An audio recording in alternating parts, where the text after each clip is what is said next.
Most players think technique is just about playing fast, but what if it's really about how your hands talk to each other? Let's prove it. Hand sync, finger independence, clean picking, these aren't just for playing fast, they are key components in your technique. These 5 etudes are quick patterns to train those skills and to show you where things get messy. One of these etudes looks simple, but it's the quickest way to show if your string crossing is really clean. I'll show you that one in a minute.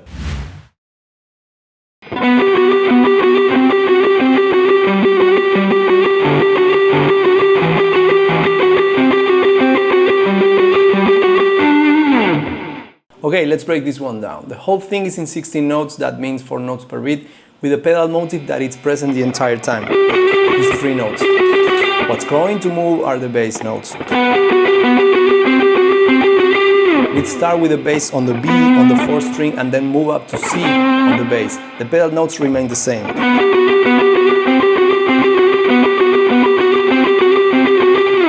You can isolate this section and use it as a finger independence exercise.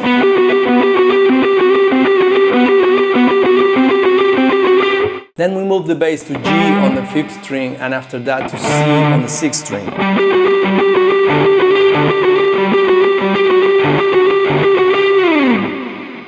Then comes the tricky part, the bass note on E on the 6th string. This is a difficult shift because the skip with the pick is not easy. And after that the bass goes back to C on the 4th string. Then back to G on the 5th string, and we end the etude on D on the 4th string. So the whole point of this etude is to help you stay relaxed and keep your hands working in sync, even when you're skipping strings and changing positions. If you take it slow and keep it clean, it's a solid way to build control that will show up in everything else you play. The truth is, fast playing means nothing if your hands aren't hitting at the same time. Even a simple line sounds messy if your pick hits the string before or after your fingers land. This etude trains that moment where both hands have to act together, and that's what makes fast stuff actually sound clean. If you like this video, please give it a thumbs up, don't forget to subscribe and hit the bell icon so you never miss an update.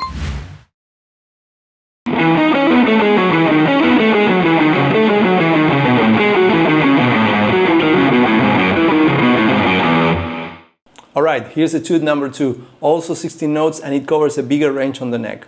Let's look at the first part. We start on E on the 5th string and from the first note it's important to keep the 16 note feel steady.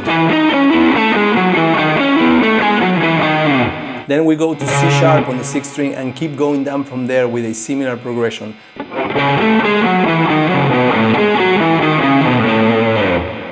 Now here's the G from A to G sharp and we have to move the entire hand and press the G sharp with your 3rd finger and adjust the hand to what's coming. We come from here, and we move the entire hand and we press the G sharp with the 3rd finger. Then we keep going down with a similar pattern until we reach the open E on the 6th string. You can play the F sharp and the E both with your 2nd finger.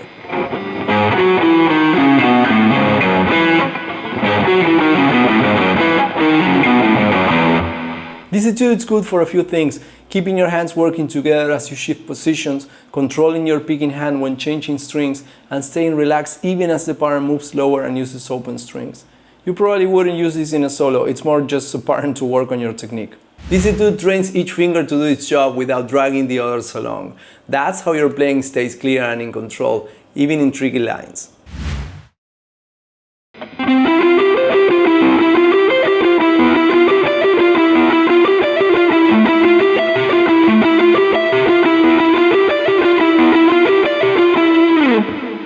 Okay, here's etude number 3. Let's look at how it starts.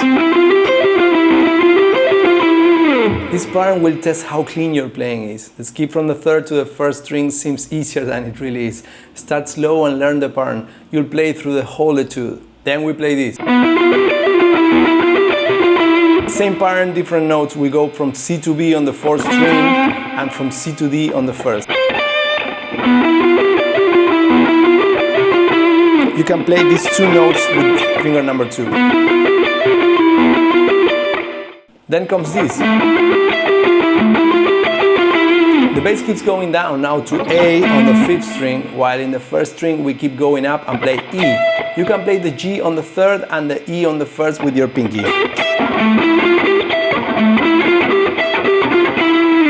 And the last section is the same as the second one.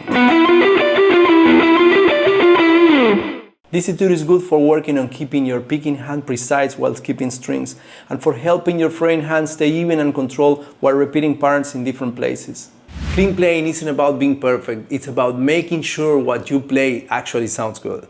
Bustles, rattles, and extra noise can make it hard for your lines to sound clear. This etude helps you hear exactly where those noises happen, so you can keep your playing tight and clean.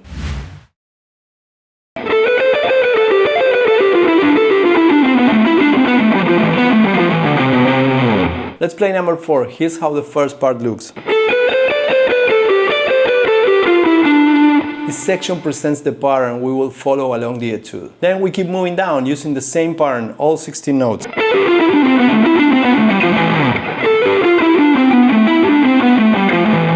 In the last section we play 4 notes on the 6th string and finish this short etude in C.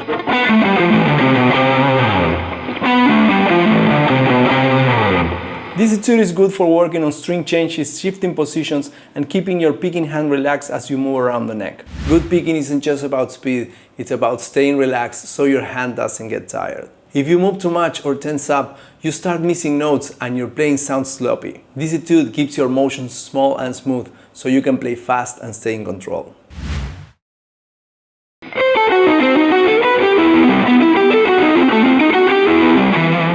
Let's take a look at number 5. In this one we will mix a diminished arpeggio with a minor arpeggio. You can use the 3rd finger to play both the E and the B when coming down in the E minor arpeggio shape.